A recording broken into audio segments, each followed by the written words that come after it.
Hey guys, so I could not sleep, so I decided to do a recording. Yay, me. And I saw online they were talking about professional cuddlers. And I was like, professional cuddlers? I have so many questions. And if you don't know what a professional cuddler is, it's exactly what it sounds like. It's a person who provides therapeutic touching. Um yeah, like I don't want to say therapeutic touching because they can't just be like touch you right there. But like therapeutic hugs, and it's not relational, it's not sexual in nature. I just still like, let me see if I can pull something up so that you guys have some.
I would have lost my mind.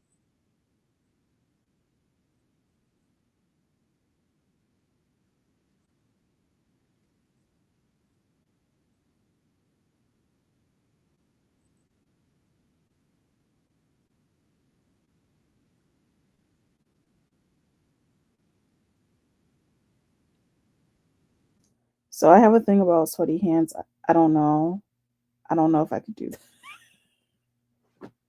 I don't think I could do that, guys. I'd be like I guess it depends on how sweaty, because like there's some people who like literally it's like stopping wet. But I mean, clammy, I guess is okay, but like, oh my god.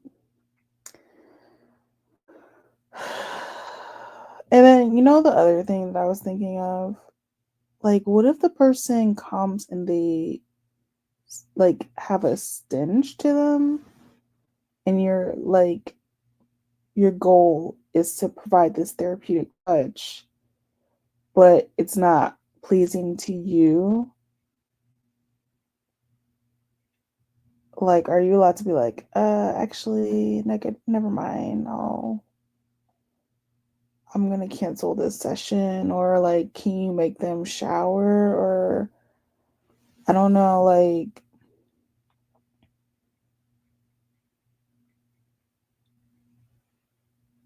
I guess you over time build up a tolerance.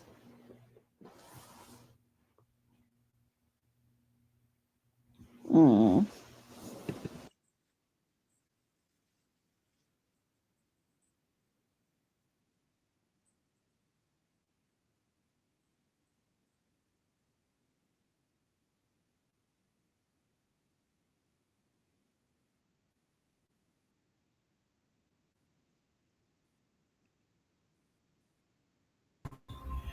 Whoops, sorry guys.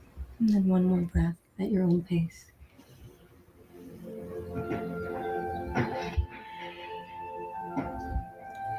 And so, I've been asking you these questions just to get a sense of what you're feeling like. Another question I have for you is, would you like to be nurtured? Like to feel like being held, being cared for, being nurtured? Or what you are craving for is to be the nurturer? Which one really suits That's a good you question. right I guess being nurtured. Yeah. No, yeah, that makes total sense to me. 99% of anybody who wants a session is really just wanting to get filled up. Yeah, totally. Yeah.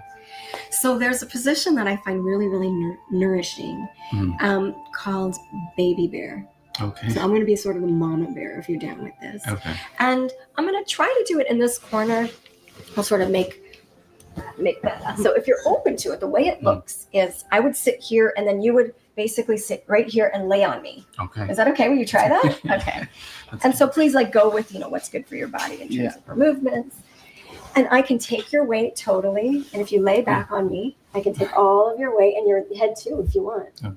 And you know how you just put your hands out and then put them right back in? Yeah. It was a great instinct because the question is, where do you put your hands? Mm-hmm. And I'm going to welcome you to put them on my legs or around your own belly or up in the air or whatever you feel like it. Okay.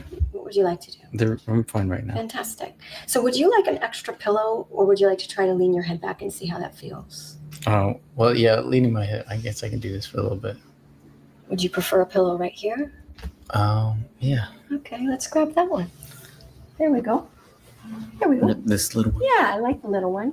Put it right here. Let's try that out. Yeah. That's good. Are you comfortable? Yeah, totally, yeah. And is your head okay? Mm-hmm. So what we're going to do right here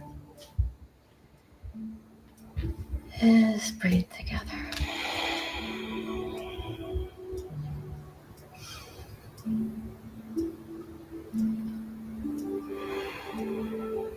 Are you breathing? Mm-hmm. Awesome.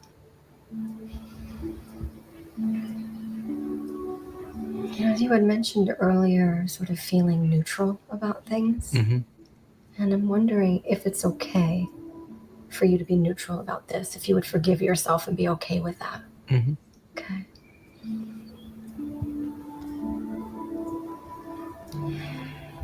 So we can stay right here and just hang out here a little more. Or you're welcome to say, like, what's next? What else you got? We can move on. All right. This is comfortable, but I'm wanting to experience the full range and see what everything's all about. Got it. So there's another position. It's called picnic. Okay. And what that is you would lie on your back. You'd sort of scoot down, lie on your back. Your head would be on this pillow, sort of in my lap. And if you're comfortable with it, I can play with your hair or caress your face. Does that sound like something you'd be open to trying? Yes.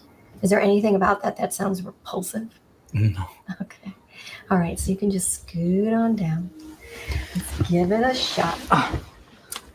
Like that. And here's your pillow, so we can find it. Perfect. And you're welcome to put your hands on your side. Lovely.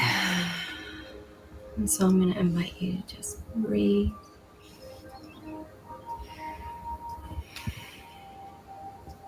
Are you somebody who likes their hair touched? Because some people are like, don't touch this, do. No, that's like my favorite part when I go to a barber shop and I have them wash my hair. It's like the best part. Okay. So let's experiment a little bit. You like really have to be Do you comfortable with prefer all like things human beings. more like stronger massage against your scalp, or is it mostly like what would you adjust to make this even yummier? Like I stronger, feel I like guess. this is Okay, let me very try that. similar So to like like this. Hmm. when you see a massage therapist. I always wondered, I'm like, it's so intimate. Like the thought of someone seeing you even half naked, it's very intimate and um very vulnerable. And I've heard stories of people like not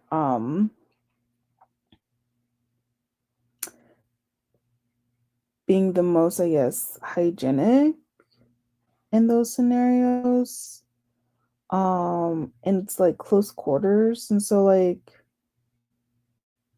I think with the same thing with this is like how do you overcome that?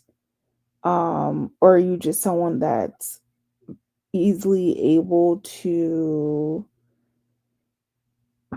deal and cope with those things? Like there's, I mean, I feel like I can cope pretty well with certain things, but there's also limits to it. So I'm like,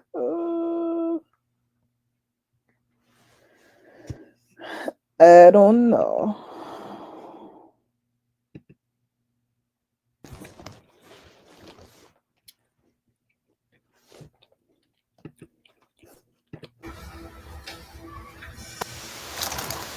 How is it to have your hair caressed when it's not, at a barber shop? It feels different. Yeah, different weird or different nice? Like,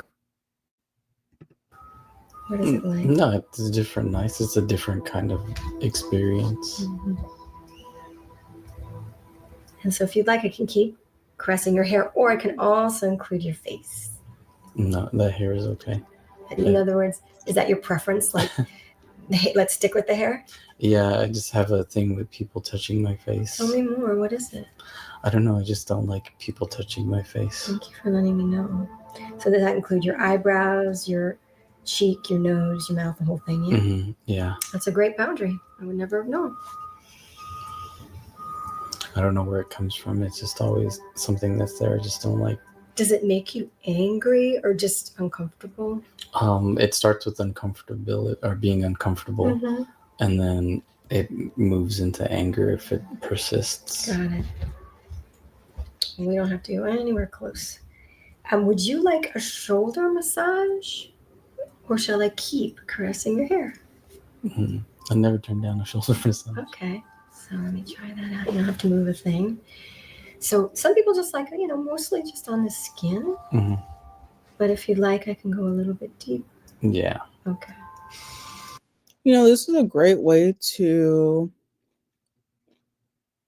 find out your boundaries in kind of like a safe way for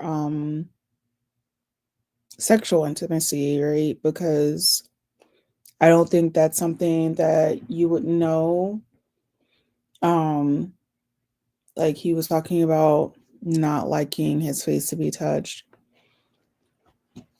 And I find like, especially if you're neurodivergent, there are certain things that you just some people, some neurodivergent or individuals who are neurodivergent, they don't like to be touched in certain areas. And so I think that this is like almost like a safe way to do it, but then you have to also be open to it, right? Like if you're like, oh, like this is something I'm trying to push through, but I'm guessing if you already know you're like, I don't want to be touched, then I don't know how far you can get. Yeah, maybe not. Oh, I stand by it. Hmm. I made it myself and my mom these coconut cookies. They're really good.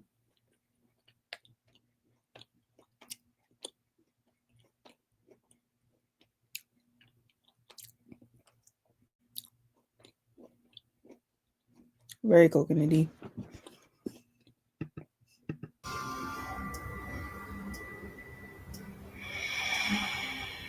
And I'm going to invite you once again to make your exhales a little bit deeper than your inhales.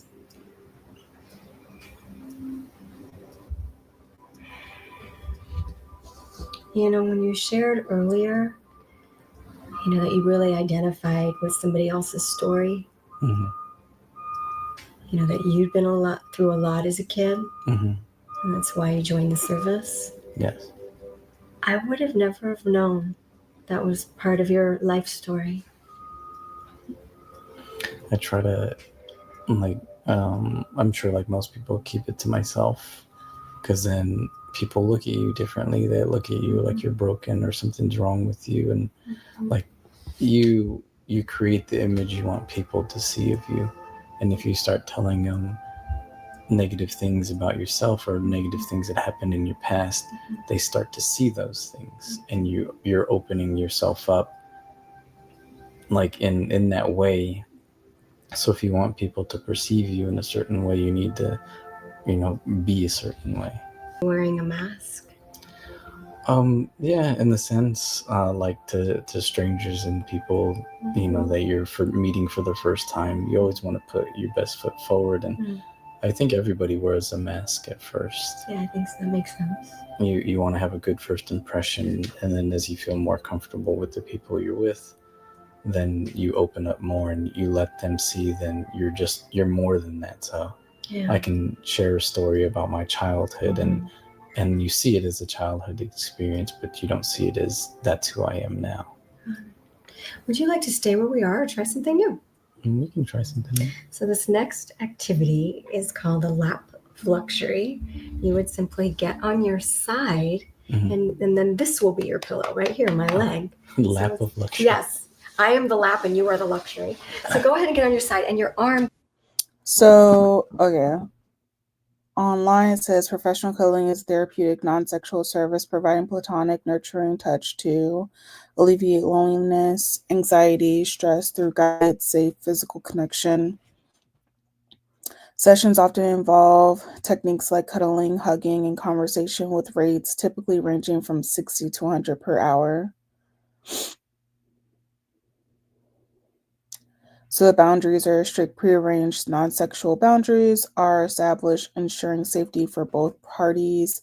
Session structure. Sessions often include introductions, establishing boundaries, various cuddling positions, deep breathing, and check-ins. It's known to lower blood pressure, decrease anxiety, increase oxytocin, and improved mood. And professionals are called touch practitioners.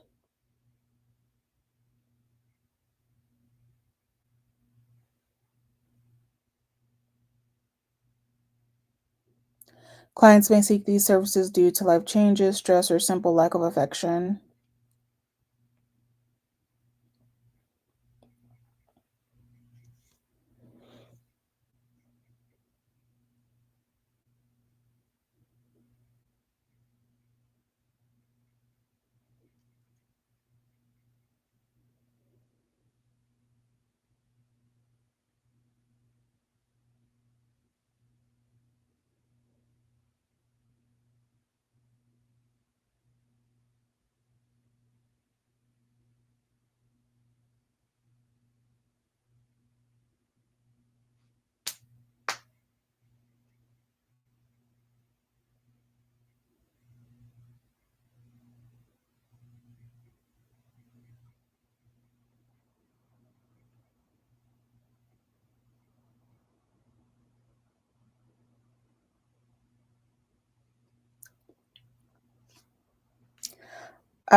There's so many ways that it could kind of go wrong. I don't know.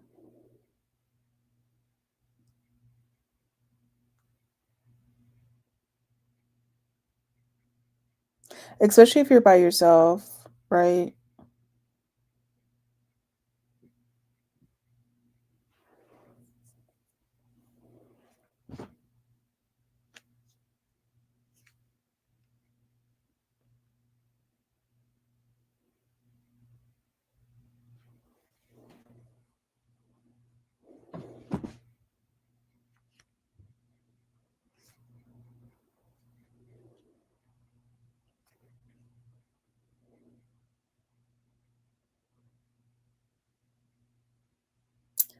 So there's a guy, and this is what I'm talking about. There's a guy, Cutler, New Jersey, 34 male. This is on Reddit. And he's creepy. He's a little creepy, like a little intense.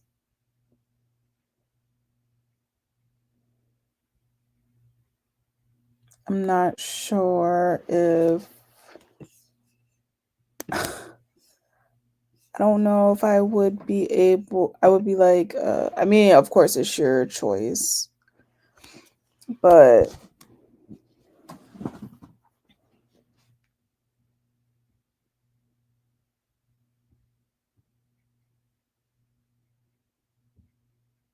I feel like it could go both ways.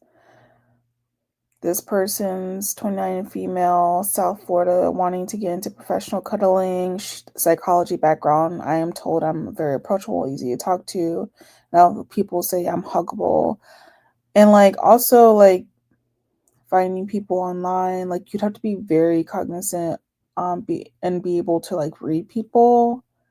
I'd be like kind of nervous about that, like going into someone's house, kind of unknown.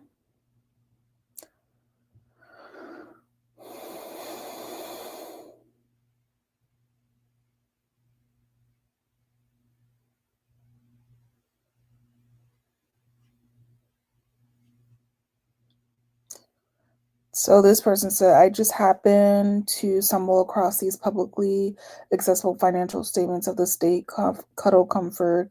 It's a pretty eye-opening. I'm fairly amateur when it comes to counting, but yikes. For 2025, CC had net assets of 10 euros, 10. Meanwhile, they have 350,691 euros due within 12 months to creditors.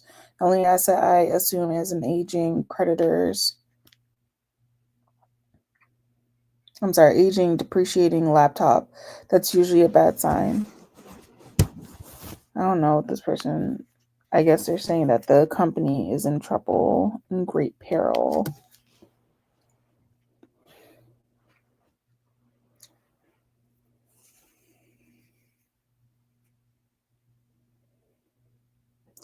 They have a training. So Cuddlers, which is like um the website, right? So it says Cuddlers credentials worth the investment. I am a professional cuddler on Cuddle Comfort, and I was willing to pay for the Cuddlers training. I come from a psychology neuroscience special interest and love the idea of bolstering my credentials in that direction. Then I looked at the website and saw only one other cuddlist in Houston and paused. WTF, can anyone tell me it's worth the investment? I love the idea of working in conjunction with mental professionals to truly help someone, but maybe this isn't the path. Oh, and the Cuddlist co-owner responds, sorry. You've asked a great question that ultimately you'll need to decide for yourself. Everyone has different expectation, desires of this work. I hear you want to work alongside mental health professionals. Cuddlist is, in my opinion, the method that is the most therapeutic and trauma informed. We have a reputation that is building in the therapy world. Cuddlers invest in being a therapy space. In fact, we are returning to Psych Networker next month, one of the largest therapy conferences in the country. You won't see any other cuddle organizations represented there. Cuddlers has a method. It's good. It's good for your client and it's good for you. Some people take it just for the personal growth. Now, our certification isn't guaranteed with purchase, but our current graduation rate is 95%. These aren't just check boxes to check off. We need to feel confident that our own practitioners understand our method, are culturally competent, and trauma informed. Is that for you? Only you can say, give us a follow on social media. Well, that's interesting. Colorless is prohibitively expensive. This is somebody else, clearly. And that's a shame because it keeps a lot of really excellent professionals using websites like Cuddle Comfort instead to charge such a huge amount for training in a totally unregulated field feels ridiculous at best and predatory at worst. There's nothing groundbreaking in the Cuddlist training that can't be found online elsewhere. It's clearly just a money grab and a barrier to entry into a field. Paying for the training was one of the worst mistakes I've made financially. Learned nothing I didn't already know, got certified, but for what? It's an unregulated field. To be certified means absolutely nothing except having access to your specific website. I'd have more respect for Catalyst if you just called it what it is, a money grab. ETA, you can save the money. I'm sorry you feel that way. Reply. I don't care. You're only one step away from being a scam artist. I have no interest in any thoughtful reply. That's super interesting. We've had many recertified, and even they found their training to be useful and gained from the course. Sounds like it wasn't for you.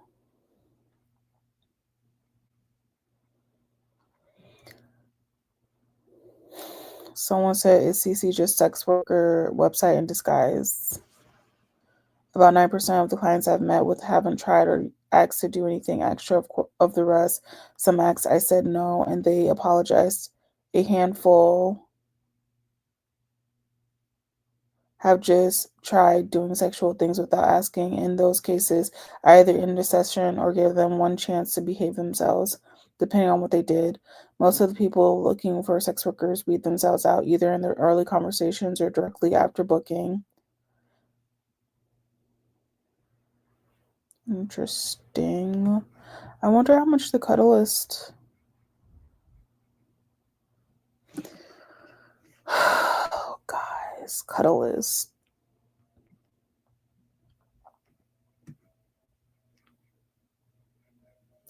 They have a Cuddlist Training Institute.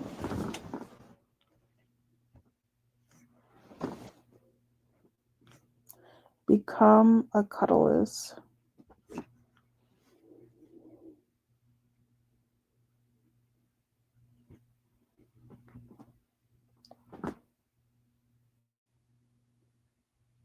$799.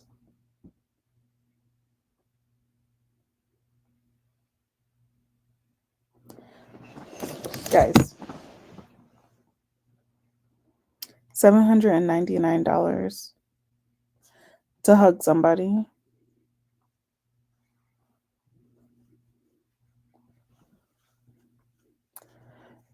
I mean, I understand that maybe they go through like stuff like boundaries, talking about boundaries, how to connect with someone, maybe.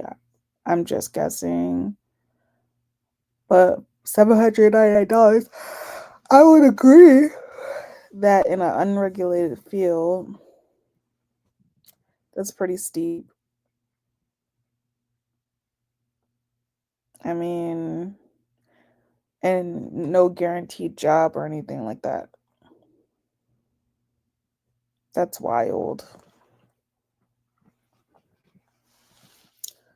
That is wild.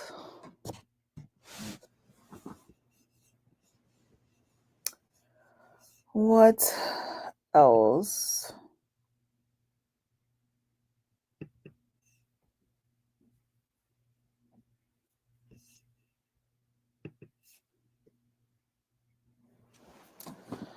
I don't know. I feel like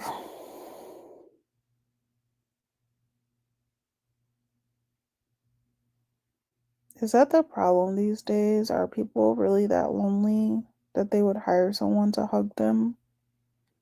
Like, that kind of saddens me that you would have to pay for affection, which I guess is semi similar to sex work.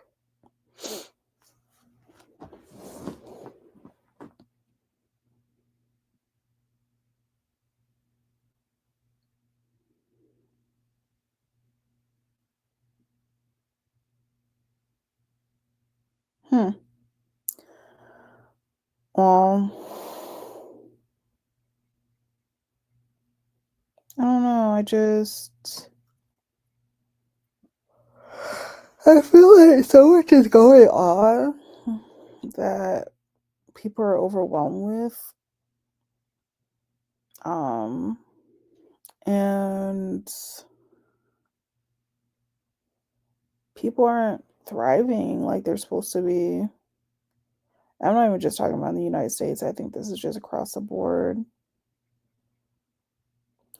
We're coming at like a pivotal moment where kind of like we really need to recognize like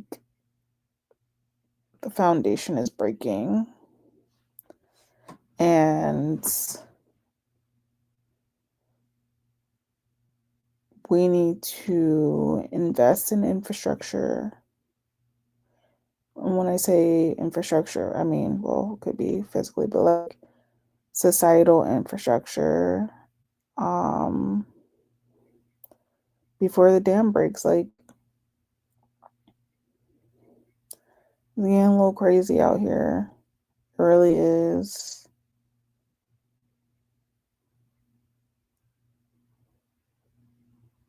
And I don't think we're thinking about the consequences.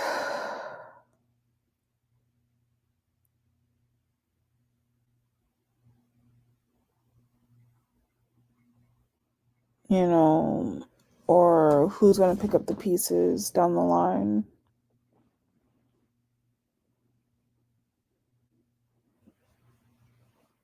Mm.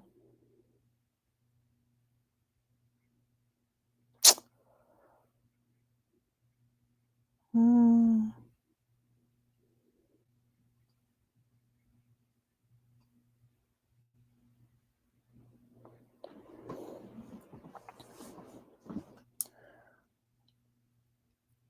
We seem to be uninterested in, like, I'm not going to say that that's not real mental health care, but like mental health care, you know,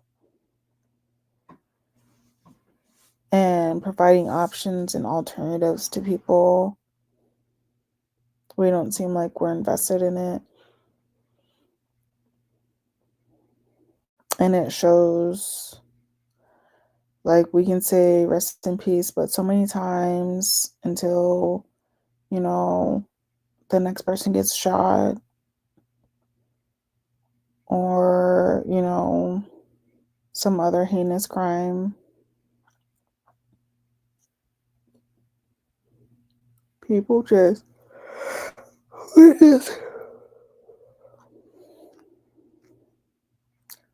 are not really seeing the big picture.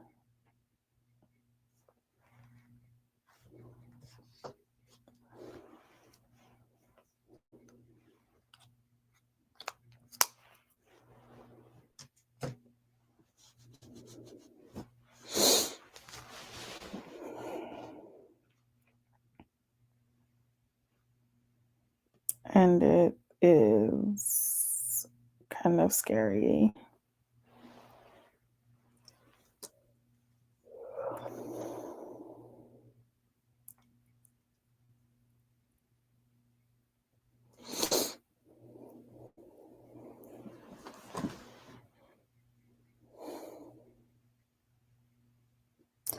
All right, guys, it's already 1 o'clock.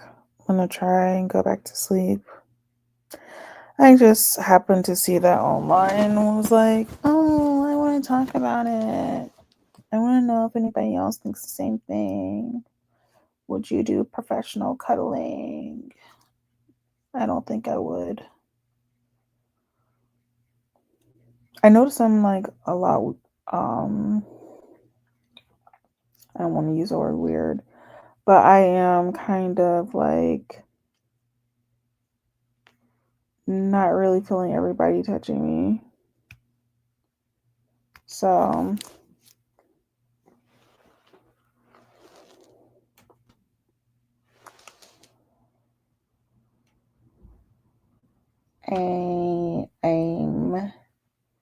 Not sure if that would be the thing for me.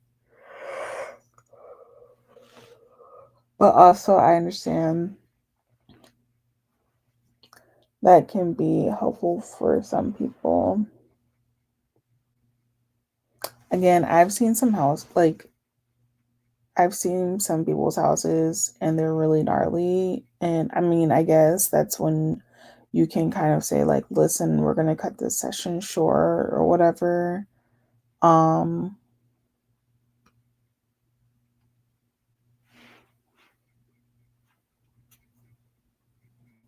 but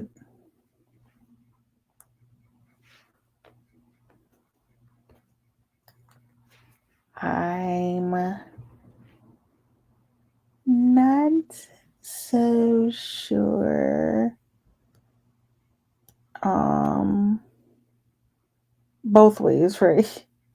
Oh, like some more. She was doing a comedy show and she was like, back in my day, like I wouldn't let a stranger drive me somewhere. If like I wouldn't let a stranger like bring me food, but like that's what we're allowing to happen via Uber and all these other things. And I was like, that's so true. Like, I would never let some random person. I mean, you can look at it one way, but I would never let some random person back in the day bring me some food. Um, and it's like crazy how times have changed, how open we are um, to convenience. And then um, just thinking about like having someone come to your actual house. I mean, I guess like again, it's very similar to like say having a in-house masseuse, or not in-house masseuse, but like, a person that comes, or a traveling masseuse or something like that. But still, it's like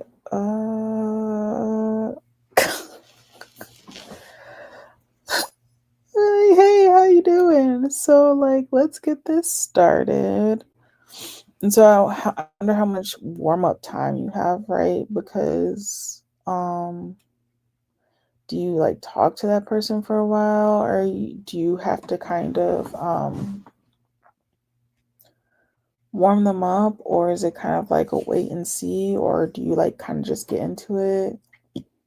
And then what about the people who don't do training? Like, do they just like, oh, I'm just try this and see where it goes? So many questions. So many questions. Anyways, guys, like and subscribe, comments. Let me know your thoughts. Talk to you later.